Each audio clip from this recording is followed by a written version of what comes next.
learn about the nitty-gritty of business and startup ecosystem, and you are here to upgrade yourself one step further. And I really congratulate all of you for this. I'm Shalini Singh, and I'm business manager in Agri-Food Business Incubation Center, IIT Kharagpur. We are incubation center and we are focused for agriculture-based startups. We mentor and nurture startups who are into agriculture or allied sector. And we are also associated with Ministry of Agriculture and Farmers Welfare, and they give us funding support, which we finally extend to the startups who clear all the procedures. And you would be happy to know कि हमारे पास 3 तरह के अलग अलग programmes हम run करते हैं, जिसमें पहला प्रोग्राम है AOP, दूसरा है AIP और तीसरा SOP। AOP प्रोग्राम है प्री सीड स्टेज स्टार्टअप्स के लिए, जो स्टार्टअप्स अभी बिल्कुल नेसेंट स्टेज पर है, आइडिया स्टेज पर है, वो हमको ज्वाइन कर सकते हैं एग्रीकल्चर या अलाइड सेक्टर में है तो। और क्वालिफाई आगे के post nurturing and mentoring qualify करने के बाद आपको हम 5 लाख तक की फंडिंग प्रोवाइड कराते हैं मिनिस्ट्री से। इसी तरह AIP प्रोग्राम जो है वो सीड स्टेज स्टार्टअप्स के लिए है, और वहां पर जो MVP स्टेज या प्रोटोटाइप स्टेज स्टार्टअप्स हैं या थोड़े से एडवांस स्टेज पर हैं, जिन्होंने थोड़ा बहुत फंड्स अपने पास से लगाकर बिजनेस स्टार्ट कर लिया है, product is in the market और is about to launch in the market, उनको हम यहाँ पर मेंटर एंड नर्चर करते हैं, 1-on-1 एक्सपर्ट्स के साथ एसोसिएट करते हैं, उनकी प्रॉब्लम एरियाज पे काम करते हैं, उनके रिस्क को मिटिगेट करते हैं और उनको आगे सक्सेसफुल होने में हेल्प करते हैं। अलॉन्ग विद दैट हम 25 lakhs का आपको grant in aid support provide कराते हैं डिपेंडिंग अपॉन योर क्वालिफिकेशन। और एक और नया प्रोग्राम स्टार्ट हुआ है which is for students orientation program, जहां हम स्टूडेंट्स को लेते हैं और उनको एग्रीकल्चर एंड अलाइड सेक्टर के आइडियाज के लिए नर्चर एंड मेंटर करते हैं, एंड अप टू 4 lakhs की हम उनको फंडिंग प्रोवाइड कराते हैं। So this is in brief what we do, what our centre do and what we are, it is about that. मैं यहाँ आज मुझे पता है यहाँ सिर्फ एग्रीकल्चर से रिलेटेड स्टार्टअप्स नहीं आए हैं, और भी बाकी सारे एरियाज से भी फंक्शनिंग स्टार्टअप्स हैं यहाँ पर। इसीलिए मैंने सोचा कि कोई ऐसा टॉपिक चूज किया जाए जो सबके लिए, जिसके बारे में जानना फायदेमंद हो और किसी तरीके से आप उसको अपने प्रोसेस में इनकलकेट करके और उसका आप फायदा उठा सकें, उससे अपने बिजनेस को और बेहतर बना सकें। तो मुझे याद है कुछ दिनों पहले, just a minute, I will just share first the screen and then I will talk, because I am not very pro in sharing the Zoom. Stop screen. Google Chrome.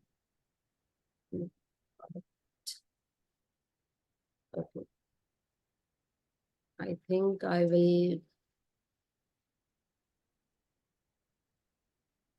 I think I will go off once because there is some setting issue, and I'll come back in a minute. Just a minute.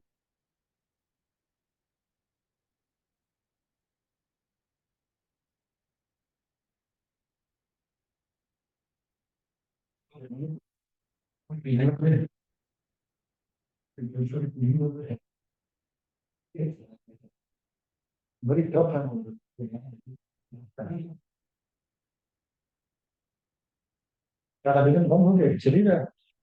Yes, I'm.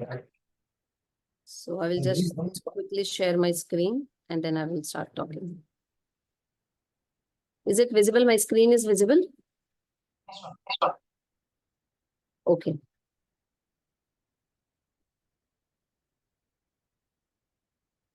So I will just minimize this.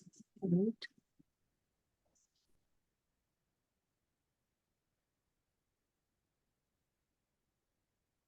मुझे slide show पे जाना है. Can somebody tell me where is the option? नीचे right side में होगा ना? नीचे right side में होगा. Right.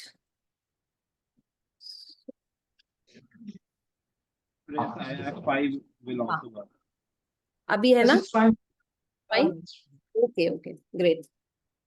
So recently I was talking to some startups and I was in a session, and there a query came that how to find what process we should follow to attain the best possible model. कैसे हम start करें अपने business model को build करना. Once हमारे पास एक idea है तो अब हम आगे कैसे बढ़े उस आइडिया को लेकर, किस तरीके से हम उस पूरे, एक जैसे जिग्सॉ पजल होता है ना, पजल का कोई पीस हमारे पास होता है, कोई दूसरा पीस कहीं होता है, और हमको उन सारे पजल पीसेस को एक साथ अलाइन करके लगाकर उस पजल को सॉल्व करना होता है. तो बिजनेस में एक बहुत बड़ा जो प्रैक्टिकल चैलेंज आता है, जो हम लोगों ने ऑब्जर्व किया है, that challenge is that you have generally the idea at one place, the mechanism of marketing at one place, the customers that you need to identify at one place, and so on and so forth. But you do not know how to intercombine all of them and build your own wholesome model, जहां पर आप उस model के through operate करके अपने business को successfully run कर सके. तो इसलिए मैंने सोचा कि why not to take a session on lean canvas model. It is still very new in India, और क्योंकि ओवरऑल अपना स्टार्टअप इकोसिस्टम ही बहुत नया है, तो मुझे लगता है ये काफी लोगों के लिए जरूरी होगा इसको समझना. तो हम आज क्या लर्न करने जा रहे हैं? हम आज लर्न करेंगे कि लीन स्टार्टअप्स क्या होते हैं and how to develop a lean canvas model. Right, lean startups क्या होते हैं ये समझने के लिए हमको उसका मीनिंग, कॉन्सेप्ट, उसके प्रिंसिपल्स जानने पड़ेंगे, and then we will learn about the 3 stages of lean startups. तो जैसा कि आपको ये नेम सजेस्ट कर रहा है, लीन स्टार्टअप्स, लीन का मतलब क्या होता है? जनरली लीन का एक जनरल मीनिंग होता है थिन, पतला, है ना. तो जहां पर सारा जो एक्सेस फैट है, एक्सेस नॉइस है, उसको हम बिजनेस से कट डाउन कर सकें और अपने बिजनेस को परफेक्टली इस सिचुएशन में ला सकें जहां हमारे अटमोस्ट रिसोर्सेज यूटिलाइज करके एक हम एफिशिएंट अपना एफिशिएंटली अपने बिजनेस को सस्टेनेबल बना सकें और उसको रन कर सकें. So that is the concept. Basically this lean जो है वो आपको इस चीज को डेमोन्स्ट्रेट करता है, that the noise should be cut from your overall business model, and you have to manage the resources in the most efficient way in order to minimize the wastage. Wastage of what? Wastage of maybe cost, maybe resources, maybe wastage of hiring a bigger team than what is required for you. तो इन सारे extra noise को cut करके कैसे हम अपने model को cheaper, stronger बना सकें, कैसे हम अपने मॉडल, बिजनेस मॉडल से जो मैक्सिमम रिस्क है उसको हम बाहर निकाल सकें, और हम पूरे प्रोसेस को स्ट्रीमलाइन करके एक अपने एक आइडिया को सक्सेसफुली मार्केट तक पहुंचाने का काम कर सकें. That is the basic meaning of lean startup. So it actually this concept came in 2000, and then it became popular in 2010. It was developed by techies who were in Silicon Valley. और initially जो concept हुआ करता था वो था कि startups को suggest किया जाता था कि startups को अपना idea जो है वो अपने आप तक रखना चाहिए, अपने आइडिया को ज्यादा से ज्यादा अपने एम्प्लॉइज और इन्वेस्टर्स को बताना चाहिए. Other than that keep it a secret. Whereas lean startup जो है वो that is basically based upon the customer centric approach. यहाँ पर जो सजेस्ट, ये मॉडल जो सजेस्ट करता है वो है कि आप अपने आइडिया को पहले ही कस्टमर के पास लेकर जाएं. When it is at idea stage, आप कस्टमर को दिखाएं, कस्टमर से उसका फीडबैक लें, फीडबैक लेकर आप उसके ऊपर अपना एनालिसिस करें कि आप जो चाहते थे कस्टमर को उस तरह से पसंद आया या नहीं, कस्टमर की नीड को सॉर्ट आउट कर रहा है या नहीं, और फिर आप वहां से you come back and you again redevelop it, refine it, retune it, and then again you present it to the customer. तो ये एक रीइटरेटिव प्रोसेस सजेस्ट करता है लीन स्टार्टअप जो है, और वो ये सजेस्ट करता है कि डे 1 से आप कस्टमर को एंगेज करें. This is the basic meaning of lean startup. और जैसा कि I have written a quote from Peter Drucker, it is very interesting quote, that there is nothing so useless as done efficiently that which should not be done at all. तो बहुत बार क्या होता है ना कि हमारे पास बहुत सारे आइडियाज आते हैं, there is a bombardment of idea, और हम किसी भी आइडिया को लेकर हमको लगता है कि इसको हम आगे लेकर चलें और इसको एनकैश करें, which is generally not that easy and not that possible. तो उस पॉसिबिलिटी को फाइंड करने के लिए ही हम लीन कैनवस की बात करते हैं। तो मैंने यहाँ पर 2 एग्जाम्पल्स लिखे हैं, I will just quote it कि आपने बहुत बार ये वीडियो देखा होगा जिसमें कोकोनट को पील करके उसका he is taking out the water into a plastic glass and then wrapping it and then serving it to the consumers who are directly going to drink it then and there. तो ये इसके लिए उन्होंने पूरा एक machinery का system बनाया। सो that is just a wastage of cost because it is not even time efficient, not even resource efficient, and it is not saving any money, whereas it is increasing the cost, increasing the time, increasing the effectiveness. तो देखने के लिए वो बहुत attractive model है। Where as उसी model का tweak अगर है कि आपको आपने देखा होगा इंडोनेशिया वगैरह में वो यूज भी होता है कि अगर कस्टमर को आपको उसको पैक करके देना है then that machine can be used, क्योंकि उसको वहीं पर उसको कंज्यूम नहीं करना है, पैक करके आगे देना है। तो आप पील करके उसको आपने निकाला और फिर आप आगे उसको फॉरवर्ड कर सकते हैं। अनदर एग्जाम्पल इज कि एक किसी स्टार्टअप ने एक हाइड्रोलिक ट्रक कवर बनाया। वो हाइड्रोलिक ट्रक कवर उसने बनाया कि उसे ट्रक में जो भी चीजें उसको प्रोटेक्ट करने के लिए। But is it money efficient? No. Another thing, जो उसके कस्टमर्स है उस हाइड्रोलिक ट्रक कवर के, वो कौन है? They are the farmers, the end users उसके कौन है? फार्मर्स हैं या ट्रक ड्राइवर्स हैं। वो are not very good at utilising a technology या फिर उसको वो एक्सेस करने में। तो वो कई बार क्या होता है, वो बीच में फंस जाएगा, वो टूट जाएगा, उसकी टेक्निकलिटीज नहीं समझ में आएंगी। तो टाइम टेकिंग भी है और इतना अप टू द मार्क नहीं है। But then what can be done? Lean model क्या सजेस्ट करता है कि आप इसको कस्टमर तक लेकर जाएं, आपके कस्टमर से आप फीडबैक लें और कस्टमर आपको बताएगा कि हमको इसमें ये चैलेंजेस आ रहे हैं, ये अभी भी ये पेन एरिया है, इसको अगर आप रिजॉल्व करें तो हम ट्राई करके देखेंगे। आप वापस उस पर काम करें, रिजॉल्व करें, और ये एक लूप में रीइटरेटिव प्रोसेस चलता रहे और आप एक फाइनली ऐसे प्रोडक्ट तक पहुंच जाए जो एक्चुअली कस्टमर के यूज का है। सो that is the basic meaning. Now, before going to the concept of lean model, I would like to present why the startups fail. Because to understand the concept, क्यों हम इतना lean model की बात करते हैं पूरे टाइम, क्यों हम डिजाइन थिंकिंग की बात करते हैं, एजाइल थिंकिंग की बात करते हैं, उसके पहले हमको ये अंडरस्टैंड करना जरूरी है कि स्टार्टअप्स फेल क्यों होते हैं। स्टार्टअप्स आइडिया की कमी से फेल नहीं होते हैं। They do not fail in lack of idea, neither due to lack of money, not due to lack of consistency and hard work. ये सारी चीजें होते हुए भी स्टार्टअप्स फेल हो जाते हैं। तो मोस्ट इंपॉर्टेंट फैक्टर जो होता है फेलियर का, that is market is not there, right? It means market नहीं होने का क्या मतलब है कि आपका प्रोडक्ट जो है वो मार्केट में फिट नहीं है, as per the market needs आपका प्रोडक्ट आपने नहीं बनाया है। आपको कुछ आइडिया आया which is very alluring, very attractive, excuse me,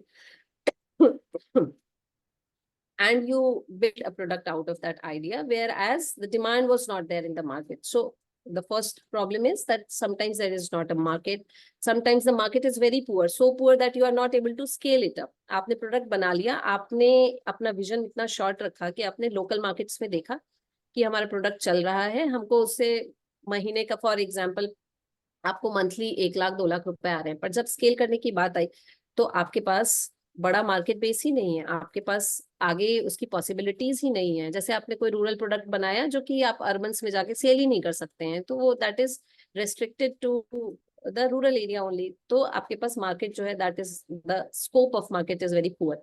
and the third is that wrong market. Sometimes you make the product, you put the effort to take it into the market, but you are reaching to the wrong customer, and then you are not able to find out that there could be a right set of customer base जहां पर जाकर आप इस product को pitch कर सकते हैं और इसमें कुछ रिफाइनमेंट्स एंड इम्प्रूवमेंट्स के साथ इसको आगे लेके जा सकते हैं। So that would be the third reasons. और कुछ वीसीज जो हैं, जो इन्वेस्टर्स हैं, उनका इंसाइट हमको पता चलता है, they say that sometimes startups fall in love with their solutions very early. उनको लगता है कि हमने जो बनाया है that is the best possible that could be created, और उनका विजन इतना शॉर्ट होता है कि वो उस प्रोडक्ट के फर्दर रिफाइनमेंट पर अपना एनर्जी स्पेंड किए बिना उनको मतलब they live in hyper ego कि उनका प्रोडक्ट सही है और उनको मार्केट मिल ही जाएगा, and they burn cash, they burn money, and they finally do not find a right fit. So this is the reason why the startups fail. So now the concept of lean startup comes that अपने आप को failure से बचाने के लिए और अपने आप को सक्सेस की तरफ लेकर जाने के लिए आप क्या करें कि आप शॉर्टेस्ट पाथ को फॉलो करके और मोस्ट एफिशिएंट मॉडल डेवलप कर सकें. I'm sorry, but somebody is writing on my, how is it possible? On my PPT. Yeah, now it's not there. Okay, please, whosoever is doing it, please stop it. I'm getting distracted. So now the concept of lean startup comes, and घूम फिर कर आपको जो बात पकड़नी है वो ये पकड़नी है कि कस्टमर सेंट्रिक अप्रोच होना चाहिए. कभी भी आप कोई भी बिजनेस करना चाहते हैं, कोई स्टार्टअप करना चाहते हैं, तो आपका अप्रोच कस्टमर सेंट्रिक होना चाहिए. क्या मतलब है कस्टमर सेंट्रिक अप्रोच का?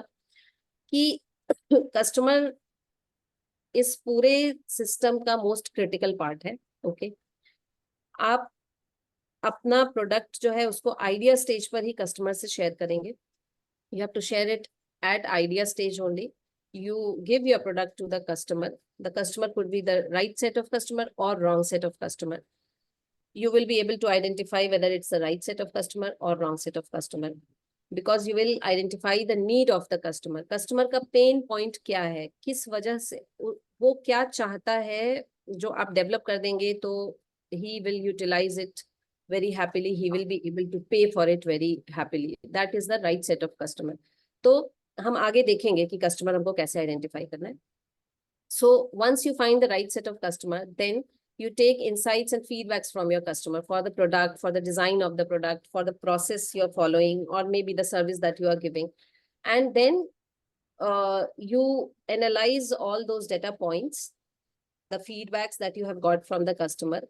Post analyzing, you will fine tune your product depending upon the feedbacks that have come. और फिर आप प्रोडक्ट को फाइन ट्यून करके फिर दोबारा आप कस्टमर के पास जाएंगे. अब आप अगली बार आप डिफरेंट सेट ऑफ कस्टमर्स के पास नहीं जाएंगे, सेम सेट ऑफ कस्टमर्स के पास जाएंगे, उनको फिर से आप दिखाएंगे अपना product. Again they will give you the feedbacks, again you will analyse all the data set, data points, and then again you will fine tune it, and this process will keep reiterating. That is why it is called that validated learning process hota hai jo lean startup ka hota hai.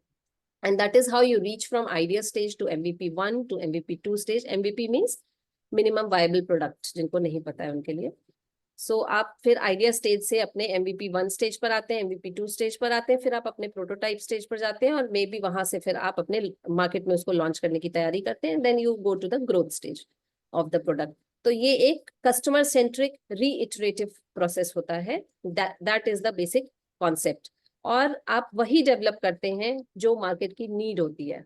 आपको बस ये दो बातें पकड़ के रखनी है. एक तो कस्टमर सेंट्रिक अप्रोच, कस्टमर भगवान है, कस्टमर जो कहेगा हमको वही उसको डिलीवर करके देना है, तभी आप मार्केट में ग्रो कर पाएंगे. और दूसरा कि जो मार्केट की जो नीड्स हैं उसको, उसकी एनालिसिस करके बेस्ड अपॉन दैट नीड आप अपना प्रोडक्ट डेवलप करेंगे, आप अपने आइडिया को ट्वीक करेंगे और आप उस नीड के हिसाब से मार्केट में अपने प्रोडक्ट को पुश करेंगे. कहने का मतलब आप अपना प्रोडक्ट बनाकर कस्टमर को पुश नहीं करेंगे. ये जो पुल स्ट्रैटेजी होती है ना, कि मार्केट के नीड को आइडेंटिफाई करके उसको आप फुलफिल करेंगे, and that is how you work, and that is how you give the customer delight. ये सारे कॉन्सेप्ट्स इंटरमिंगल्ड है आपस में. So that was the concept, and now we will come to the principles of the lean model. तो ये 5 basic principles बताए गए हैं lean model के. The first principle is entrepreneurs are everywhere. So as you can see that anybody can have an idea and anybody can become an entrepreneur, but that person should follow the lean startup model in order to validate the whole process and make it most feasible and most efficient. Efficient is an sustainability, efficient as in your viability of the model, of the business model, of the product, sustainability of the business model and of the product. The second principle says that entrepreneurship is management. So entrepreneurship is not just a product, or it's not just one service. Entrepreneurship is a whole institution, right? So an entrepreneur needs to manage his institution with the help of defined protocols, whether it is the marketing part, or it is the HR management, or it is the financial management. He has to manage it. Management is very crucial for the entrepreneurship.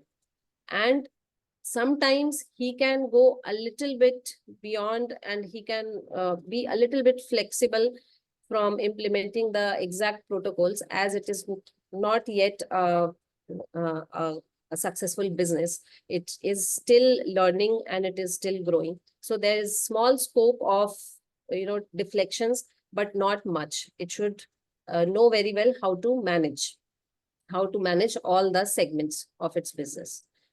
And the third principle says that that validated learning is the most important part of this model. Validated learning क्या बोलता है? Validated learning बोलता है कि आप या तो अपने प्रोडक्ट में वैलिडेशन कैसे लेकर आएंगे, या तो टेक्निकली वैलिडेशन लेकर आएंगे. You will go for certifications, और maybe tests, different types of tests you will conduct. अगर आपका कोई बहुत ही टेक्निकल प्रोडक्ट है, या फिर आपकी जो सर्विस है दैट इज ऐप बेस्ड, तो आप टाइम टू टाइम अपने ऐप को रिवैलिडेट करेंगे. आप जो भी न्यू टेक्नोलॉजी आई है उसको उसमें कंबाइन करके उसको और एफिशिएंट बनाएंगे, मोर यूजर फ्रेंडली बनाएंगे, आप उसको ज्यादा रीचेबल बनाएंगे. अगर आपका प्रोडक्ट जो है वो that is more of hardware kind of thing, जैसे कि आजकल हम remote operated automated sprinklers use कर रहे हैं फॉर एग्जांपल, तो आप कैसे उसकी हार्डवेयर डिजाइन को और रिफाइन कर सकते हैं और एफिशिएंट बना सकते हैं. उसके लिए आपको अगर कोई सर्टिफिकेशंस लेने हैं, कोई टेस्ट को कंडक्ट करने हैं, या आप सीड्स पे काम कर रहे हैं, फर्टिलाइजर्स पे काम कर रहे हैं, तो आपको लैब टेस्ट करने पड़ते हैं. You have to take some certifications like FASSI etcetera. तो आपको ये सारे tests and different technical validations लेना मस्ट होता है in order to make your model efficient. Similarly time to time, ये तो हो गया internal validation through the technical things.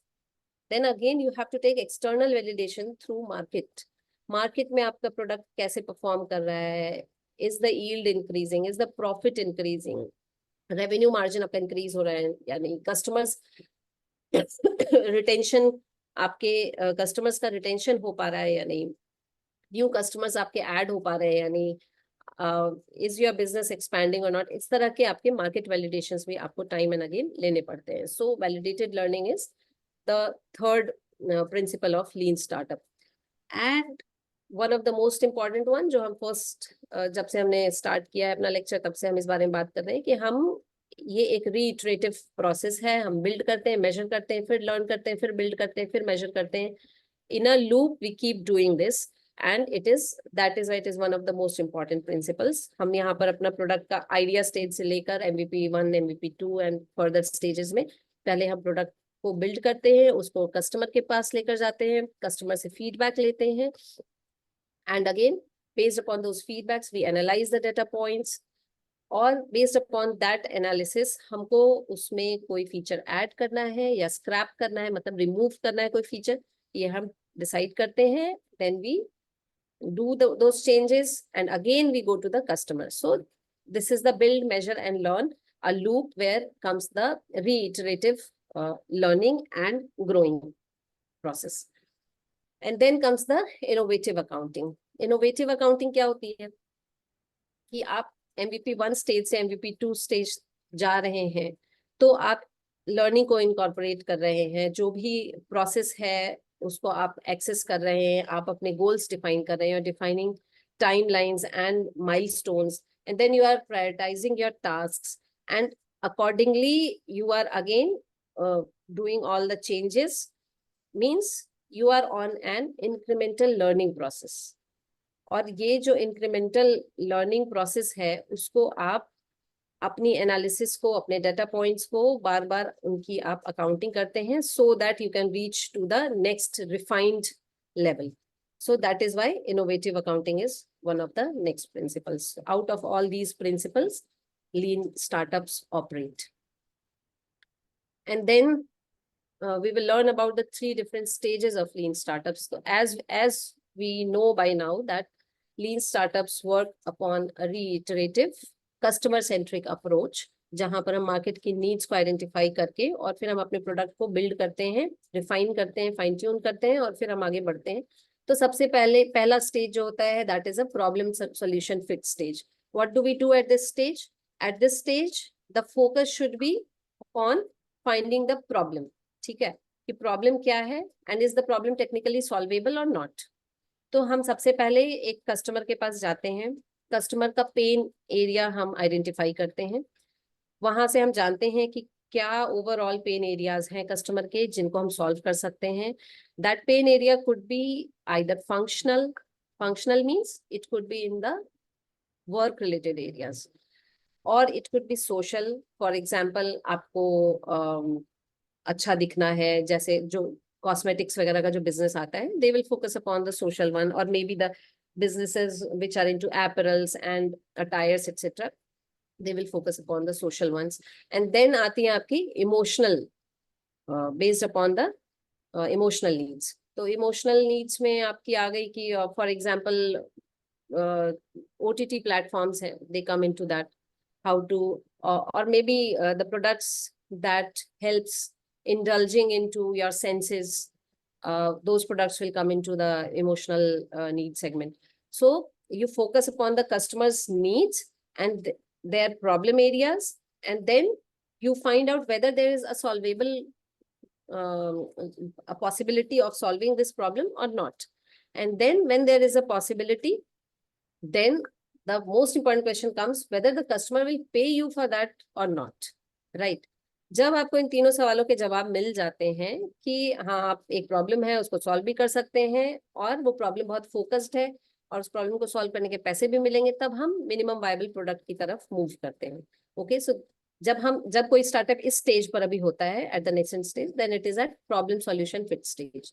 Then comes the product market fit stage. अब यहाँ पर आपको प्रॉब्लम पता चल गई है, सॉल्यूशन भी आपके पास है और जो कस्टमर है he is ready to pay as well. Now what you will do, you will start developing the product. Okay, और फिर उसको आप मार्केट में ले जाकर उनसे फीडबैक्स लेंगे, उसके ऊपर काम करेंगे, प्रोडक्ट के ऊपर वापस से रिफाइन करेंगे और फिर उसके पास लेकर जाएंगे तब तक जब तक कि कस्टमर सेटिस्फाई नहीं हो जाए और कस्टमर रिपीट परचेज के लिए तैयार ना हो जाए. So there comes the product market fit stage. And once you are at this stage, then you can think of growing or what we call these days scaling up and expanding your business. ठीक है, तो इस stage पर अब startups जो हैं वो focus करते हैं अपने बिजनेस मॉडल का इंक्रीज स्कोप फाइंड आउट करने के लिए कि हम किस तरीके से अपने बिजनेस की और अच्छी मार्केटिंग करके, सेल्स करके और किस तरीके से हम सिस्टमैटिकली डेटा को कलेक्ट करके हम अपने कस्टमर्स तक पहुंचे और हम अपने आप को ग्रो कर सके. So these are the 3 stages. तो अभी तक हम लीन मॉडल के बारे में जो भी पढ़ रहे थे, that was about the concept, the meaning, principles and the stages that it follows. But अब बहुत इंपॉर्टेंट क्वेश्चन ये आ रहा होगा आपके माइंड में कि how to make it, lean model बनाया कैसे जाता है. तो ये बहुत ही कॉमन फ्रेम है एक लीन मॉडल का जो अभी आपको स्क्रीन पर दिख रहा है, and you can find it out even on YouTube post this session. Those who are more interested in learning about it, आप जाकर इसको यूट्यूब पर सर्च करेंगे तो एक शॉर्ट वीडियो आ जाएगा जिसमें ये पूरा वेल एक्सप्लेन्ड है, तो वो भी जाकर बाद में आप देख सकते हैं. For the time being I will try to explain it a little bit in short ताकि आपको समझ में आ जाए और फिर हम 1-2 एग्जाम्पल्स से देखेंगे कि कैसे लीन मॉडल बनता है. ठीक है, जैसा कि हमने अभी तक डिस्कस किया, कस्टमर सेंट्रिक अप्रोच होना चाहिए, right? So customer segments is the first part. अच्छा, I will take you to the next one so that it is easier to understand. यहाँ पर नंबरिंग की हुई है, right? So you have to move according to the numbers written here. आपको उसी segment पर पहले फोकस करना है जिसका नंबर आपको पहले दिखाई दे रहा है. So as we know that this is a customer centric approach, हम सबसे पहले कस्टमर पर फोकस करेंगे. Even before the problem we will focus on the customer. So now here we will list all the customers and the users that can help you, that can become your customer segment, your targeted audience or targeted customer. Okay, so सबसे पहले आप अपना customer base define करेंगे यहाँ पर, और फिर उस कस्टमर से उसके पेन एरियाज के बारे में जानेंगे, those pain areas which you can later convert into gain. क्योंकि दो ही सिचुएशंस होती हैं, या तो हमको किसी चीज का पेन होता है, या हमको लगता है हमको कुछ हमको फायदा हो जाए, कुछ हमको मिल जाए। So we will try to convert that pain into gain. Customer segmentation करने के बाद, कस्टमर सेगमेंटेशन भी आप करेंगे, उसमें आपको एज भी ध्यान रखना पड़ेगा। You will have to take care of the geography, age, then income levels, then their maybe their preferences in the particular segment in which you are dwelling। जहां पर भी, कहने का मतलब कि उनको उनकी जो नीड्स हैं वो लग्जरी डिमांड्स में आती हैं या फिर बेसिक रिक्वायरमेंट्स हैं, तो उसके अकॉर्डिंग आपको सेगमेंटेशन करना होगा। And you have to deep dive into the customer segmentation, then only you will be able to find a focused problem, right? Then the second segment is, as you can see in this one, customer, right? So sorry, I'm so sorry, problem, यहाँ आपको दिख रहा होगा, I hope। So second is the problem, right?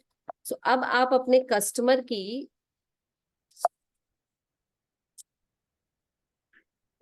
sorry, so next is problem।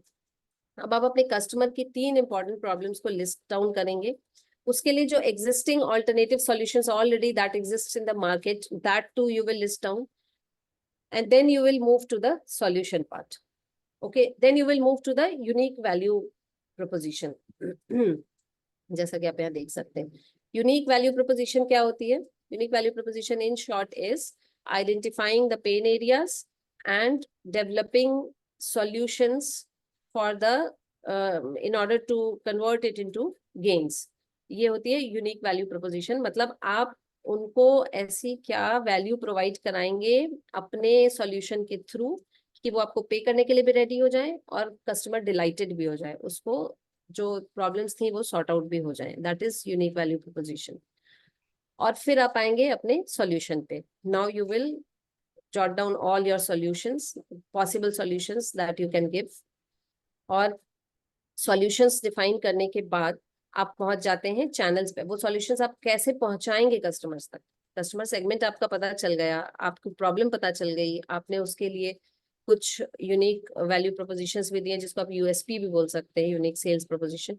And then you have developed a solution, now you need a channel through which you will reach to the customer। अब ये channel based upon your business model अलग अलग तरह का हो सकता है। जैसे ई कॉमर्स के लिए ये चैनल जो होगा वो ऑनलाइन प्लेटफॉर्म्स के थ्रू होगा, may be media marketing, social media marketing के थ्रू होगा, वर्ड ऑफ माउथ के थ्रू भी हो सकता है, depending upon your requirements. Logistics related कोई बिजनेस है तो ये channel, this channel will include logistics as well।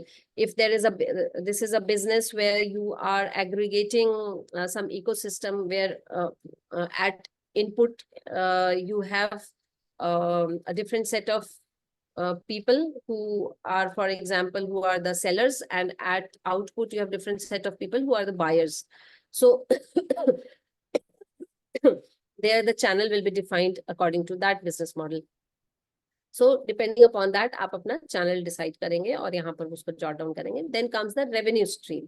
Channels के बाद आप अपना रेवेन्यू स्ट्रीम डिफाइन करेंगे कि आपको जो रेवेन्यू आएगा वो कैसे आएगा। फॉर एग्जाम्पल B2B मॉडल से आएगा, B2C मॉडल से रेवेन्यू आएगा, सब्सक्रिप्शन बेस्ड मॉडल से रेवेन्यू आएगा, या one time pre payment for the year से आएगा, या फिर आप किसी के साथ कोलैबोरेट कर रहे हैं और आपको कुछ इन शेयर्स में कुछ रिसीव हो रहा है। Depending upon that you can have multiple revenue streams and you will write down all the possible revenue streams, या फिर direct payment into the account, whatever way your revenue is coming, that you will jot down over here। then comes the cost structure। cost structure जब आप fill करेंगे तो आपको वहाँ define करना होगा that fixed cost आपके क्या क्या है, वेरिएबल कॉस्ट आपके क्या क्या है। जैसे आपने इंफ्रास्ट्रक्चर पे कुछ आपने स्पेंड किया है, मार्केटिंग के लिए आपकी क्या उसमें कॉस्टिंग आपने रखी हुई है, देन अगर आपने कोई कैपिटल एक्सपेंडिचर के लिए क्या आपके कॉस्ट है, वो सब आप यहाँ पर कॉस्ट स्ट्रक्चर में you will write it down, you will break it down. And then you will have to write the unfair advantages as well. Unfair advantages क्या है? Those unique possible things that cannot easily be copied or cannot easily be bought. So you can say that there is a अगर market में किसी business की monopoly है तो क्या होता है, वहां पर एंट्री बैरियर इतना हाई होता है, whether it is price wise और maybe the product wise, maybe patent wise, इतना हाई एंट्री बैरियर होता है कि दूसरे प्लेयर्स वहां पर इन नहीं कर पाते. So some that kind of some unfair advantage you will have to find out for your business, कि बाकी प्लेयर्स को वहां एंटर करना ही मुश्किल. फॉर एग्जाम्पल, इन्वेस्टर्स मिलना मुश्किल हो और इनिशियली आप अपनी पॉकेट से इतना स्पेंड करके वो बिजनेस ना खड़ा कर पाते हो. तो इस तरह के, जैसे ड्रॉप शिपिंग का business anybody can do, but e commerce is e-commerce like establishing Amazon and Myntra and Flipkart, that was not that easy on the pockets. So you will have to find unfair advantages, and then you have to define your key matrices. Key matrices क्या क्या होती हैं, क्या हो सकती हैं, क्या key resources आपको use करने हैं, क्या key activities आप perform करेंगे in order to build that product or in order to deliver that service. और मे बी आपके की पार्टनर्स कौन हो सकते हैं, whether you are doing this startup in collaboration, और आप इन्वेस्टर्स को वहां पर इंक्लूड कर रहे हैं, या कोई आप मीडिया पार्टनर्स को यूज कर रहे हैं to expand your business. Who are the key partners, या कोई लॉजिस्टिक्स रिलेटेड आपका कोई कंपनी है जिसको आप यूटिलाइज कर रहे हैं for partnership. So that you will have to go into detail in the key matrices, key resources, key activities और key partners. ये तीनों चीजें आप उसमें define करेंगे. So that's how you build all of this model, and you might use sticky notes like it is shown here in this picture. क्योंकि sticky notes आप लगाएंगे because this is a reiterative process. आपको बार बार इस process को और fine tune कर भी. At first, at idea stage, whatever you have thought about this model, that will definitely change after few iterations, and you will come to a more refined and more valued and sustainable model. It will evolve like that if you will keep doing this activity. So you can use the sticky notes. अब हम कुछ examples देख सकते हैं. किसी को कुछ questions हैं अभी तक तो आप पूछ सकते हैं, and maybe we can look for some examples. अगर कोई ऐसा सेक्शन है जो आपको पर्टिकुलरली समझ में नहीं आ रहा है, because I want all of you, जितने भी स्टार्टअप्स हैं, अगर आपने अभी तक अपना बिजनेस कैनवस नहीं बनाया है, then I would request you, suggest you, I would advice you to make it as soon as possible. जैसे अभी कुछ दिन पहले एक 1-on-1 सेशन ले रही थी मैं एक स्टार्टअप के साथ, and he was not even clear about what he wants to do. He was into a product as well, he was into a service as well.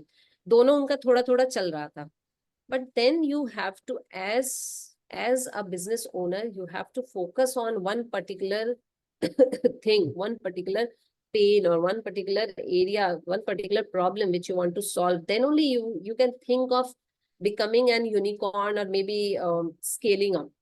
क्योंकि इनिशियली आप 4 चीजें एक साथ रन कर सकते हैं, but later on you need to focus in order to build an efficient product और efficient design और सिस्टम और मॉडल और process, whatever it is. You have to make it efficient, whether it is in terms of cost, in terms of time, in terms of resources, so that you can scale it up as soon as possible. क्योंकि आप if you have 2 months of runway for yourself, आप 6 महीने आगे तक wait नहीं कर सकते कि हम 6 महीने बाद इन्वेस्टर्स से फंड रेज करेंगे. अगर 2 ही महीने का आपके पास बैकअप है तो आपको अभी से ही, तो अभी भी लेट हो चुका है, मतलब 6 months का कम से कम आपके पास बैकअप है, then you should start seeking for investments and for next round of funds. तो इसलिए आपको अपना बिजनेस कैनवस जरूर बनाना चाहिए. अगर कोई क्वेरीज है तो हम लेंगे और फिर हम देख सकते हैं 1-2 examples. Hello. Yes. Yeah, ma'am, this is Dinesh from AgriMenu. in our last slide, you have mentioned, in that slide, actually, it's mentioned high level concept. What does that mean, high level concept? Just a minute. Yes, Here, yes, yes, high ma'am. level concept you are saying? Yes, ma'am. Yes, Huh? high level concept. Yes, ma'am. Okay, so Hello. basically in unique sales, unique value proposition, what you are writing is that what is so unique that this customer will purchase from you, right? कि बाकी सबको छोड़कर वो आपके पास आ जाएगा, ऐसा क्या आपके पास यूनिक एग्जिस्ट करता है? तो उस यूनिकनेस के फर्दर फीचर्स को आप अपने like this will not happen at the idea stage में बी, but later on while you will fine tune it, then this part will add on कि आप उस मतलब उसमें और जो फीचर्स की जिन फीचर्स की आप बात कर रहे हैं, the value that you are talking about which is extraordinary, उस वैल्यू को आप कैसे लेकर आएंगे? So you can jot it down in pointers maybe, or any which way. This is very flexible. Okay. Got your point. Got your. Thank you. Okay. Again, I am Gyan Gandhi, CEO of GMS and GOPC Private Limited. I want to ask you a question. मैंने आपने बोला क्या कि hybrid, तो अगर मैं बड़ी से प्रॉब्लम को सॉल्व कर रहा हूँ, आपकी वॉइस क्लियर नहीं आ पा रही है. मैं अगर बड़ी से प्रॉब्लम को सॉल्व कर रहा हूँ, तो मैंने हमारा इंडिया के कंजम्पशन बढ़ाने में कैसे करना है, तो बड़ी question। आपकी आवाज बिल्कुल भी क्लियर नहीं है. Can somebody repeat his question? अच्छा, आप भी टाइप कर सकते हैं. You can type as well. बिना उसकी माइक के बंद कर दी। आ रही है मेरी आवाज? हाँ, अब आ रही है.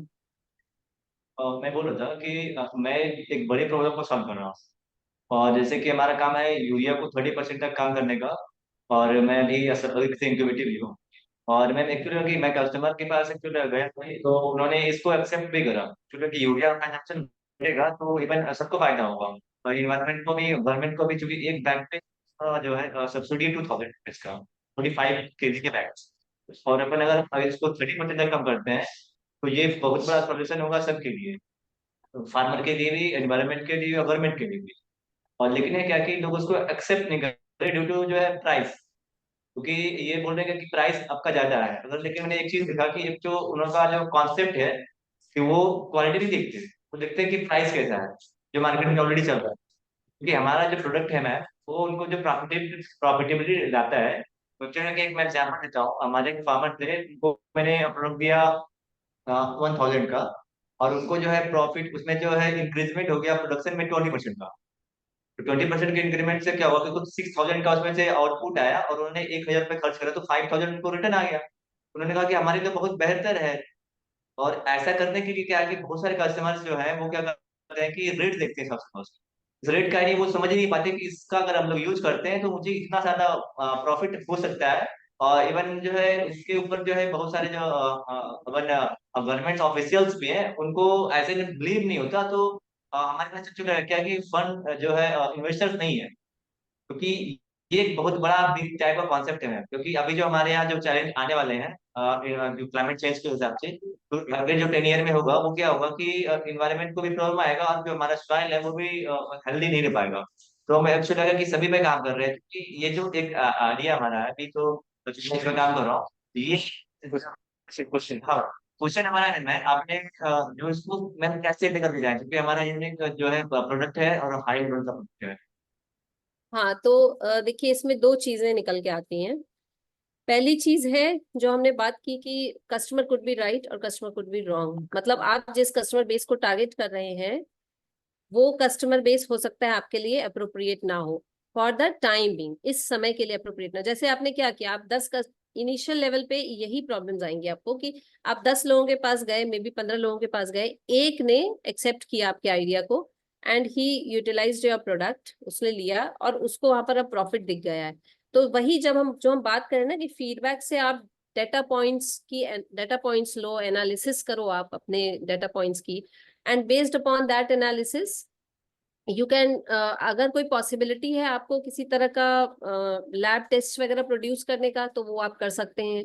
और अगर उसकी भी पॉसिबिलिटी नहीं है, तो अगेन आपको ये जो आपके पास फीडबैक प्रूफ्स आए हैं, इनके साथ आपको जाकर और कम्युनिटीज को आपको शो एंड टेल करना पड़ेगा बेसिकली।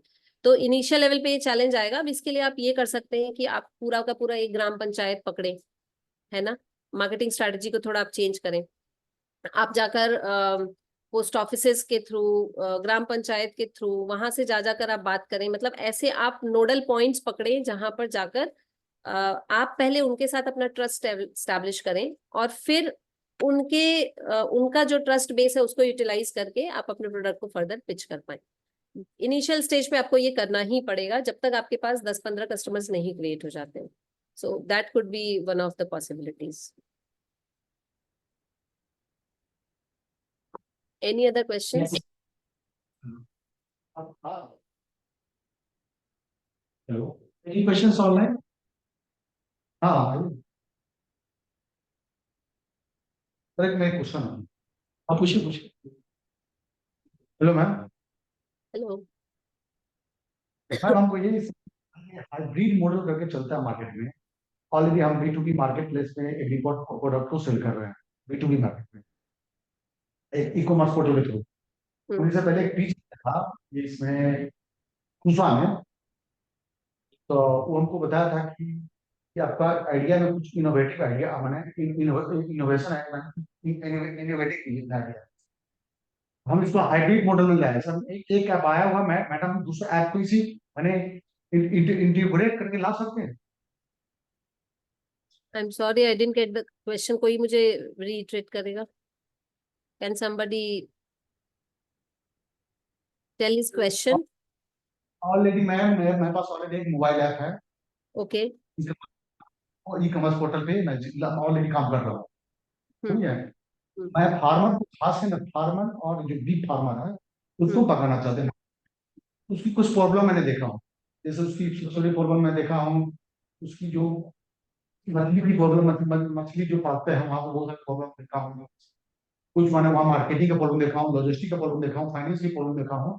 इसको मैंने देख के मैंने सेकेंडली ऐप लाना चाहता हूँ कि मैं कीट के माध्यम से, जैसे अपना हम अपनी बॉडी को चेक करते हैं एक आदमी से थर्मामीटर से, उसी तरह मैं चाहता हूँ एग्रीकल्चर की तमाम बीमारी थर्मामीटर से चेक करें।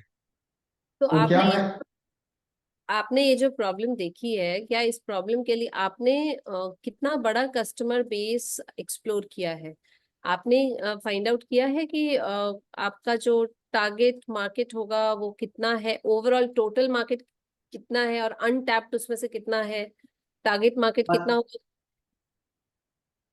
मैंने कम से कम 2000 किसान के साथ मार्केट सर्वे किया हूँ, मैं देखा हूँ। खास के जो स्मॉल फार्मर है, छोटा फार्मर या मिडिल फार्मर है, वो गवर्नमेंट की जो भी मार्केट में IoT ऐप आती है या कुछ भी आती है, उसका बेनिफिट नहीं सही से उठा पाते हैं। एक्चुअली उसका सबसे बड़ी चीज है, उसके पास टेक्नोलॉजी कमी है, टेक्नोलॉजी का स्किल नहीं है, जानकारी नहीं है, और वही फार्म उठा पाते हैं जो खास जानकारी है टेक्नोलॉजी का। मैं यही इसी सोच कर देखा हूँ। मैं ऐसे एक सिंपल वर्ड में कुछ कुछ वाली, जिस तरह हमारे देश में कोई सोशल मीडिया चलाना नहीं पसंद करते थे, नहीं जानते थे, क्योंकि लोग आजकल कम पढ़े लिखे लोग भी सोशल मीडिया यूज करते हैं, उसी तरह मैं कुछ ऐसे करके मैंने सिंपल पास की कि कम से कम जो किसान नहीं जानता है कुछ टेक्नोलॉजी जानता है। आपकी आवाज लास्ट में कट गई। हेलो, हाँ, सुनाई दे रहा है। कोई, मैं सिंपली मुझे जो भाषा समझ में, में आ रहा है कि आप एक प्लेटफॉर्म डेवलप करना चाह रहे हैं जहां पर आपने ये जो प्रॉब्लम्स आइडेंटिफाई की हैं उनका सॉल्यूशन आप प्रोवाइड कर सकें, है ना? प्लेटफॉर्म डेवलप कर सकते हैं। जैसे थर्मामीटर की जो किट होता है ना, हम सारी तो बहुत सारे keyword He check wants to develop a kit actually so that he can give it to all the farmers. Basis of that, they can he can find out the solution for basic solution for all the farmers. Basic Okay, problems identification actually. okay, got it.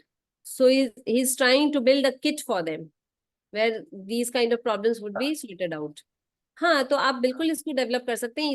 इसको लेकर आप अपना ये बनाइए ना business canvas, आप अपना लीन canvas model बनाइए, और जैसे आपने बताया कि 2000 कस्टमर्स को आपने सर्वे किया है, 2000 फार्मर्स को आपने सर्वे किया है, तो इसके साथ साथ सर आपको ये भी देखना पड़ेगा कि total number of how many total number of villages could be covered, जहां पर ये रिक्वायरमेंट है। हर विलेज में ऑन एन एवरेज कितने फार्मर्स को रिक्वायरमेंट हो सकती है, एक डिस्ट्रिक्ट में ऐसे कितने विलेज आप पकड़ सकते हैं, फिर आप पूरे स्टेट वाइज आप कितने विलेज पकड़ सकते हैं, can you expand to another state as well, क्या वहां पर भी सिमिलर प्रॉब्लम्स हैं या एक ये स्पेसिफिक प्रॉब्लम है आपके स्टेट के लिए।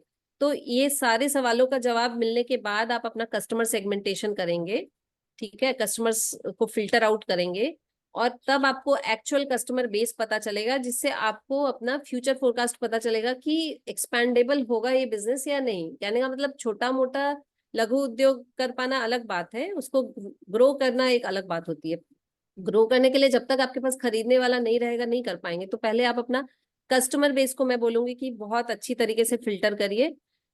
जितना आप एक्सपैंडेड सर्वे कर सकते हैं और जितना आप जिसको कहते हैं ना स्कैटर्ड सैंपल बेस ले सकते हैं, उतना स्कैटर्ड सैंपल बेस लेकर और तब आप अपना कस्टमर सर्वे जरा करिए।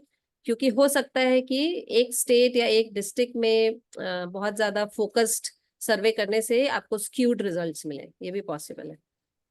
तो आप प्रॉपर कस्टमर सेगमेंटेशन करिए, फिल्ट्रेशन करिए, and then you can definitely go with this idea. और बहुत सारे लोग ये बना भी रहे हैं तरह तरह के किट्स, आपको पता हो तो वहाँ बहुत अलग अलग इंक्यूबेशन सेंटर्स में जो ये राष्ट्रीय कृषि विकास योजना के तहत जो इंक्यूबेशन सेंटर्स चल रहे हैं, उनमें ऐसे बहुत सारे स्टार्टअप्स ऑलरेडी इंक्यूबेट भी हुए हैं जो तरह तरह के किट्स बना रहे हैं। तो मैं बोलूंगी आइडिया बहुत अच्छा है, लेकिन आप प्लीज कस्टमर फिल्ट्रेशन करिए और आप अपना टारगेट बेस देखिए कि कितना फ्यूचर में ग्रोथ पॉसिबिलिटी है, तब उसके बाद ही आप आगे के कोई भी मेजर्स लेंगे और बाकी पार्ट्स पे काम करेंगे। फिर आप अपने की मैट्रिसेस वगैरह सब बनाइए, चैनल्स बनाइए, सब चीजें करके यहाँ पर जॉट डाउन करिए और फिर आगे बढ़िए। Any other question?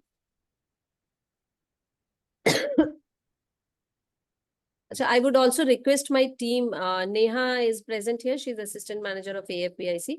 I would request Neha to put down our link of our application forms. We are taking applications till 15th of July. And those who are interested from agriculture sector, agriculture and allied sector, those startups can fill the form, and we will see in screening whether we can take you or not. I would request if you can send me the link on my WhatsApp. I'll send hi to you. Sure. So I'll तो ma'am जैसे कि हमारा जो ma'am ये सब agrees Bhagalpur में वो हमारा यूपी में सिलेक्शन हुआ है। हाँ। तो स्टार्टिंग में यहाँ पे ऐसे आईपी से 25 लाख से हमारा यहाँ तक था, बट फाइनल हमारा जो नियम जो वहाँ हुआ था, फाइनल राउंड जो होता है, बट कन्वर्ट करके 5 लाख में मतलब कि कन्वर्ट कर दिया गया। तो क्या ये जो फॉर्म निकला उस क्या एलिजिबल तो नहीं हो पाएंगे भरने के लिए, एक बार हो गया है तो? नहीं, ऐसा नहीं है। Those who have got funds under AOP up to 5 lakhs, they can fill the form for AIP only if you have, you are at expansion stage. मतलब अगर आपने AOP में आपको 5 लाख मिल गया है तो आप AIP में certainly अप्लाई कर सकते हैं और वहां पर आप फर्दर 20 लाख के लिए एलिजिबल होंगे। मिला नहीं ऑन द वे, मतलब ये मिला नहीं इस रिसेंटली अभी। Okay, अच्छा, हाँ, अभी मिला नहीं और है। सिलेक्शन हुआ है। हाँ, मिला नहीं है अभी। तो अभी वो निकला हुआ है, तो क्या एलिजिबल है या फिर वेट करना नेक्स्ट? नहीं, if you have not completed the programme, I think उनका ऑलरेडी रन हो रहा है प्रोग्राम, तो अभी अगस्त तक खत्म हो जाएगा। Once you have finished it then you can apply in the next batch for AIP, और वहां आप नेक्स्ट 20 lakhs के लिए एलिजिबल होंगे। सिंस 5 lakhs अगर आपको यहाँ से मिल जाता है तो आप 20 के लिए वहां एलिजिबल होंगे, डिपेंडिंग अपॉन आप एक्सपेंशन स्टेज पर हैं।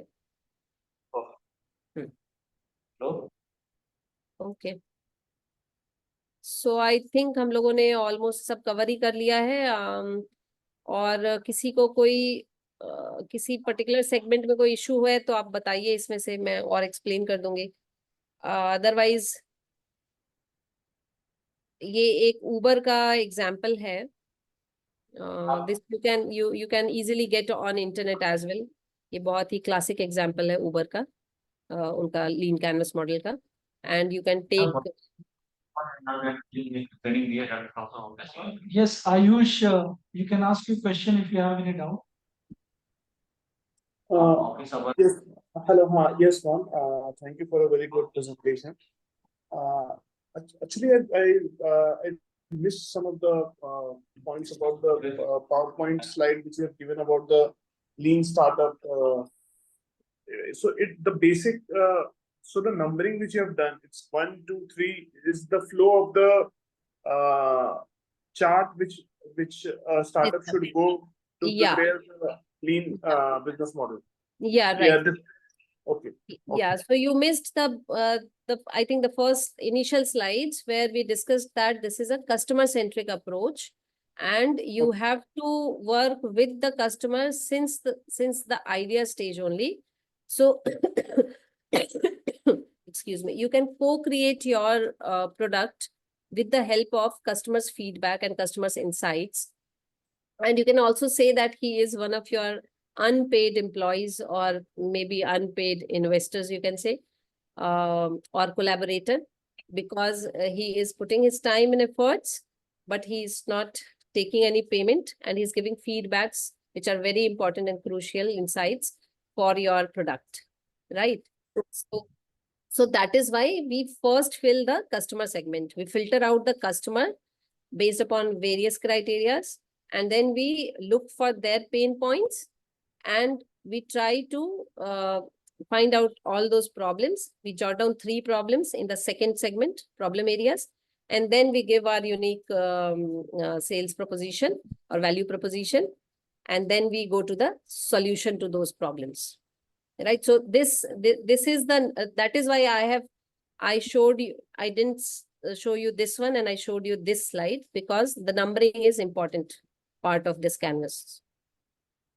Okay, you have to start from the customers, and maybe if you have initial idea, then based upon that idea, you can segregate the customers, and then you can fill the customers first, because you have to fine tune your idea based upon the requirements and needs of the customer. He should be delighted at the end so that he can pay you. Once he is delighted, he will pay you any price which you want. Okay. And also, ma'am, since I come from a family business background, I have a manufacturing firm. So, is this lean startup canvas model which you explained, is it useful to me, because there are already a lot of copycats of my industry existing in the market? So for existing businesses, you can use business canvas model. You can find it, the framework you can find very easily on the internet, and you can go with that. And I would also suggest that since you are into manufacturing, manufacturing of what, may I know? Manufacturing of poultry feed. Okay. So no innovation can be added into that, right? It is kind of conventional business. Yeah, kind of conventional. Yeah, so you can go with the business canvas model, not the lean canvas model. There is this one feature is different in that this unfair advantage part is not over there. Okay. And I think the competitors you can add. Okay. Because unfair advantage is the secret sauce for the startups, right? And also one more doubt I had: can the new technologies like AI and this ML, can these be implemented into manufacturing to create some unique business model or some unique startup like proposition? Is it possible? Why not? But you know, AI and ML is generally used around some idea. It is not that for sake of using AI and ML, you can build an idea, but if you have an idea, AI and ML can help you building the complexity of it, right? Okay. So first have some idea where around, and definitely manufacturing में तो बहुत ज़्यादा use होता है AI and ML. आप जो industrial engineering में जो आपको पढ़ाया जाता है, या मतलब इंडस्ट्रियल इंजीनियरिंग में बेसिकली जो पार्ट कवर होता है, वन पार्ट इज दिस कि आप मैन्युफैक्चरिंग में या फिर लॉजिस्टिक्स में किस तरह से AI एंड ML को यूज करके आप उसको ज्यादा एफिशिएंट बना सकते हैं और सस्टेनेबल बना सकते हैं. Okay. Yeah. So idea you will have to work upon, right, Ayush? You will have Yes. to do the research, and I would suggest, as you are a young blood, maybe your forefathers and father have this conventional business. You keep carrying on it, but try to bring something new and utilize all these, schemes which are right now available from Government of India and from the states. They are really pushing forward the startups and helping them grow. So the coming Also, 10 years are golden period for startups. and ma'am, how can I get connected with you? If any contact number or mail address? Yeah, so you can take from B Hub. Sanjeev ji has my number, and maybe you can connect to our Instagram account. We have Facebook account, Instagram account. So, or maybe you can drop your number in the chat box, and my team will get back to you. Okay. You can find And you the can email also, ID. yeah, even in chat box, maybe our email ID and phone numbers are also there. My team would have put it there, so you can take any which way. Email ID is there in the chat box. You can connect with us on this email ID. तो मैं Thank you, Neil. Hello Yes. अभी point जो unfair advantage को थोड़ा सा elaborate करेंगे थोड़ा details में। हाँ हाँ बिल्कुल। जैसे आपने कोई प्रोडक्ट डेवलप किया है, अभी जैसे मैंने बताया ना कि बहुत हाई बैरियर है, एंट्री बैरियर बहुत हाई है। एंट्री बैरियर का मतलब क्या होता है कि जब आप किसी बिजनेस में एंटर करते हैं तो आपके इन एंड अराउंड कॉम्पिटिटर्स जो होते हैं वो इजिली आपके बिजनेस में आ सकते हैं या नहीं। तो क्या होता है, बिग शार्क्स जो होते हैं वो स्मॉल बिजनेसेस को खा जाते हैं, मतलब उनको टेक ओवर कर लेते हैं, हॉस्टाइल टेक ओवर कर लेते हैं, हॉस्टाइल एक्विजिशन कर लेते हैं। अगर एंट्री बैरियर नहीं है तो एंट्री बैरियर क्या हो सकता है, आपका जो मोट है, मोट मतलब आपका जो the uniqueness of your recipe. जैसे कोका कोला है फॉर एग्जांपल, आज तक कोका कोला की रेसिपी एट अ टाइम सिर्फ 2 लोगों को पता होती है, राइट? और वो दोनों लोगों के ऊपर ये अप्लाइड कंप्लायंस होता है, they can not travel in the same direction in the world. उनको दोनों लोग एक साथ एक डायरेक्शन में ट्रैवल भी नहीं कर सकते हैं टू प्रोटेक्ट देयर रेसिपी, और एक बार में सिर्फ 2 लोगों के पास होती है। इसलिए आज तक कोका कोला की रेसिपी लीक नहीं हो पाई और कॉम्पिटिटर्स उसका एडवांटेज नहीं उठा पाए। तो उसका जो यूनिक टेस्ट है, the unique recipe, that is their unfair advantage. Similarly कोई ऐसा बिजनेस है जिसमें किसी की मोनोपोली है, आप कोई ऐसा बिजनेस बताइए मार्केट में, आप कुछ खुद ऑब्जर्व करिए जिसमें आपको ज्यादा नंबर ऑफ प्लेयर्स ही नहीं दिखते हैं, क्योंकि वहां इतना हाई एंट्री बैरियर है। आइदर वो किसी पेटेंटेड प्रोडक्ट पे काम कर रहे होंगे कि उनके पास अगले 20 साल का पेटेंट है, कोई और उस टेक्नोलॉजी को यूज नहीं कर सकता है। जैसे कि आप मेडिसिन बनाने वाली कंपनीज का देख सकते हैं, ठीक है? तो उनका जो फॉर्मुलेशन होता है उसका पेटेंट होता है, and that they can only work upon that patent for next 20 years. तो उनका वहां पर वो एंट्री बैरियर होता है, इसलिए कोई और कॉम्पिटिटर उसमें एंटर नहीं कर पाता है, and they are more profitable. Similarly कहीं पर ये हो सकता है कि इतना ज्यादा कॉस्ट, मतलब कैश बर्निंग बिजनेस आप कर रहे हैं, या फिर इतना कॉस्टली बिजनेस है, हर कोई तो हीरे का बिजनेस नहीं कर पाता है ना, क्योंकि initial investment is very high, जो आपको शुरू में जो लागत लगानी है। तो कोई ऐसा इंडस्ट्रियलिस्ट है जिसके पास बहुत पैसा है और वो अपने पैसे के बल पर कोई बिजनेस स्टार्ट करता है जो कि इजीली कोई और compete ना कर पाए, तो फिर वो उसका अनफेयर एडवांटेज हो गया। इस तरह के different different kind of entry barriers होते हैं। तो आप स्टार्टअप्स के लिए mostly their patent, their copyright, their design right, जो ये सारी चीजें हैं ना, ये आपके लिए आपका अनफेयर एडवांटेज हो सकते हैं। अपने आईपीआर का स्ट्रॉन्ग जो पॉइंट बेसिकली वही होगा अनफेयर एडवांटेज, आईपीआर जो So one factor is IPR, and startups can focus upon that particular part. इसीलिए incubation centers को भी हमको भी बहुत ज्यादा फोकस करना है आप लोगों के IPR के ऊपर, कि हम आपका ज्यादा से ज्यादा लोगों का पेटेंट करवा पाए, टेक्नोलॉजी ट्रांसफर्स करा पाए, आपको कॉपीराइट दिला पाए, जितना ज्यादा पॉसिबल ट्रेडमार्क्स आपके रजिस्टर करवा पाए। So those are the things on which you can focus. Thank you ma'am. Okay, welcome. I think we are done. Yes. मैं वरुण कुमार साई हूँ और मेरी कंपनी इंक्यूबेटेड है IIT पटना में। अभी CIMT में भी इंक्यूबेशन हो गया मेरा। तो हम लोग जो है मेडिकल डिवाइस फील्ड में कुछ काम किए during period 2022।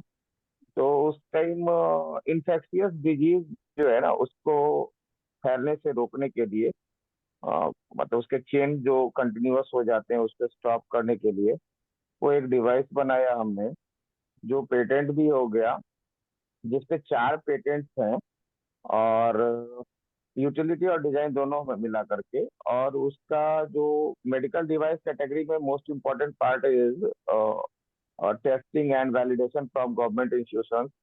So we have validation from AIMS and ICMR both, and also this device is recommended from ICMR, and I got award from National President of Indian Medical Association.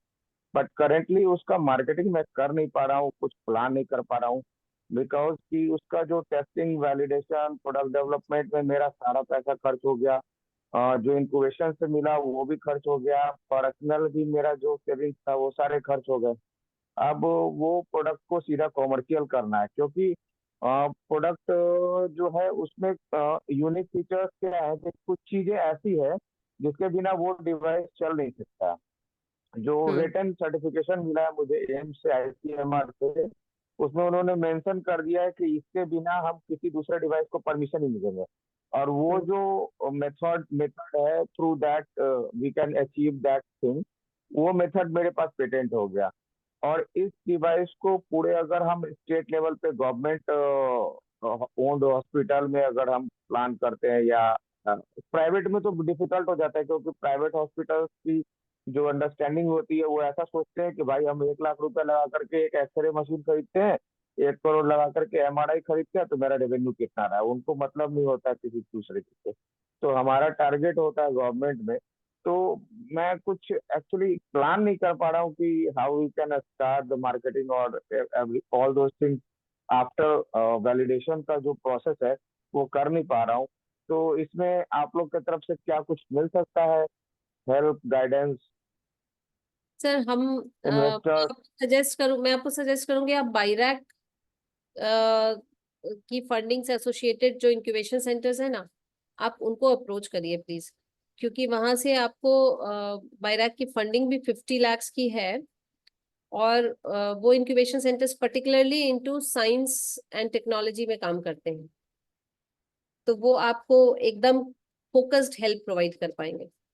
और आपके model के लिए जिस तरह का ecosystem चाहिए वो उनके पास ऑलरेडी डेवलप्ड होगा। हम लोग फोकस्ड हैं एग्रीकल्चर एंड अलाइड सेक्टर्स में, तो हमारा इकोसिस्टम ऑलरेडी जो डेवलप्ड इकोसिस्टम है, जो आपको मतलब ऐसे हम थाली में परोस के दे सकते हैं बेसिकली, जो कह सकते हैं, तो वो हमारा एग्रीकल्चर एंड अलाइड में है। लेकिन आप अगर बायरैक से जुड़ेंगे ना, तो आपको अपने फील्ड से रिलेटेड इकोसिस्टम मिल जाएगा, वहां आपको इतने अच्छे कनेक्शंस भी मिल जाएंगे, plus already developed marketing models मिल जाएंगे।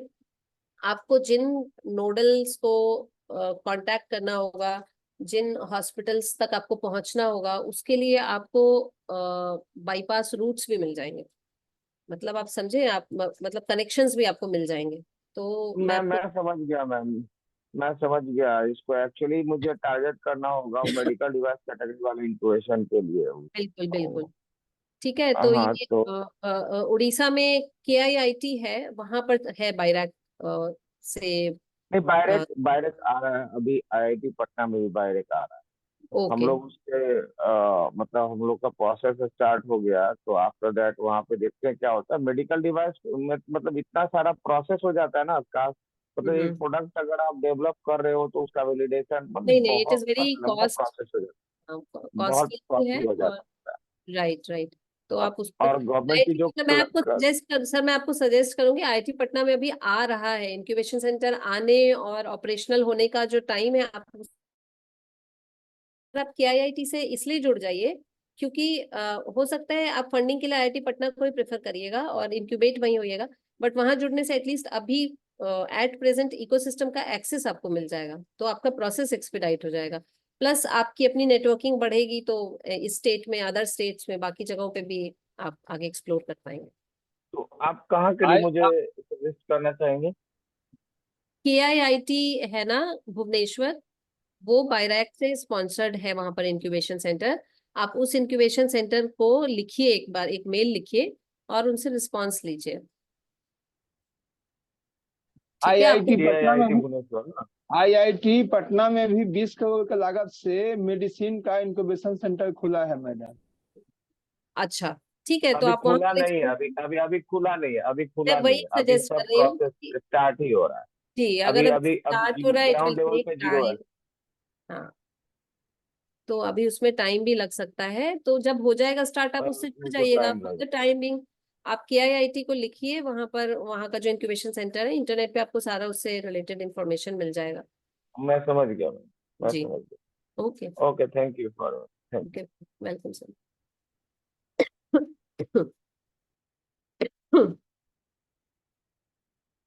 So I hope we have taken all the questions. Sanjeev ji, shall we wrap up?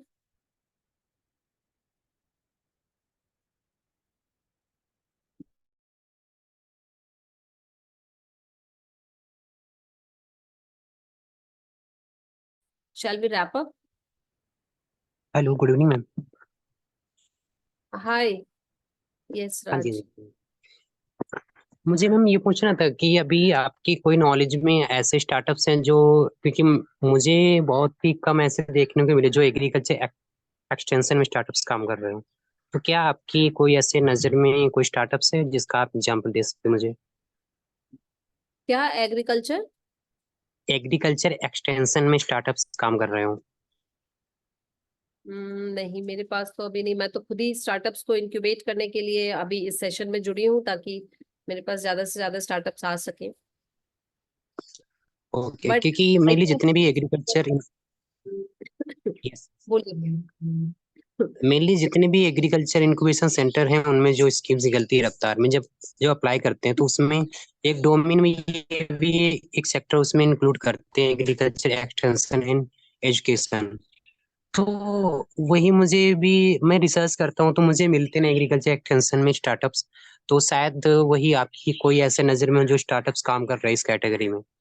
Agriculture extension में आप क्या कवर करते हैं? What all comes under it? थोड़ा मुझे एक्सप्लेन करिए। ये एक्चुअली मुझे जानना है कि एग्रीकल्चर एक्सटेंशन में अभी मार्केट में कौन कौन से प्लेटफॉर्म काम कर रहे हैं। अच्छा अच्छा, आप अपने कॉम्पिटिटर्स ढूंढ रहे हैं? Yes yes. ओके, तो नहीं, आपको ग्राउंड लेवल पे जाके काम करना पड़ेगा। आप स्टेट्स में, अलग अलग स्टेट्स में, ये जो हमारे स्टार्टअप बिहार है, इनसे कनेक्ट होइए, इनके पास से देखिए, इनके डेटाबेस में भी आपको मिल जाए कुछ लोग। और इंटरनेट पे ओके थोड़ा डीप डीप डीप सर्च करिए, एडवांस सर्च थोड़ा ओके करना पड़ेगा आपको। अभी ओके देखिए, ओके, थैंक एग्रीकल्चर एक्सटेंशन की जो आप बात कर रहे हैं ना, जहाँ education is also included, you. वो यस यस। वो पूरा सेगमेंट ही अभी बहुत नया है। बेसिकली एग्रीकल्चर ही बहुत नया है स्टार्टअप इकोसिस्टम में। तो ये सब कुछ नया है। इवन आपके कॉम्पिटिटर्स होंगे भी ना, तो वो बहुत नेसेंट स्टेज पर होंगे। You need not to worry about that. आप अभी अपना फोकस करिए कि आपका जो सॉल्यूशन आप दे रहे हैं, that should be in the best possible way और मोस्ट एफिशिएंट हो, और आप आगे बढ़िए। वो कॉम्पिटिटर्स तो आपको, आप जब एक बार स्टैब्लिश हो जाते हैं ना, ग्रोथ स्टेज पर आ जाते हैं, फिर आपको कॉम्पिटिटर्स दिखेंगे। क्योंकि बहुत लोग अभी बनेंगे, बिगड़ेंगे, है ना, सब लोग आगे तक पहुंच भी नहीं पाएंगे, कुछ लोग पहुंचेंगे, तब आपका कंपटीशन बिल्ड होगा। अभी आप बहुत लकी हैं that you are starting now, क्योंकि अभी ये सेक्टर बिल्कुल नया है। आप आराम से एक्सप्लोर करिए और आप अपने मैक्सिमम कैपेबिलिटी पे काम करिए। ओके ओके, थैंक एक एक उदाहरण एग्रीकल्चर एजुकेशन का तो देहात है मैम, जो बिहार का ही है देहात है। हाँ हाँ, तो जी बहुत आगे, हाँ बहुत आगे। देहात तो बहुत सारे, मतलब सिर्फ एजुकेशन पे नहीं है ना, इट हाँ इज इन नो देहात नो। है, एग्रीच आउटपुट। है। हाँ, पूरा एग्रीगेशन ऑफ द इकोसिस्टम पे है वो, है ना। Yes yes. हाँ, और इनफैक्ट जो छोटे छोटे प्लेयर्स हैं उनको देहात तो एक्वायर भी कर लेगा। मतलब किया मुझे भी है। हाँ, देहात की जो स्ट्रैटेजी मुझे पता है, वो it is acquisition based.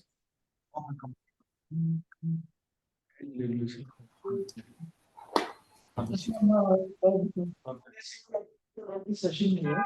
Okay, Shani, we should end this session now. Yeah, so we should, okay, thank you very much, everybody, for joining us. And I hope this was a beneficial session for you. From CRB BF family. Thank you for joining us, ma'am, and thank you to all the participants. Thank you very much. Thank you so much. Thank you, CIM. Thank you, ma'am.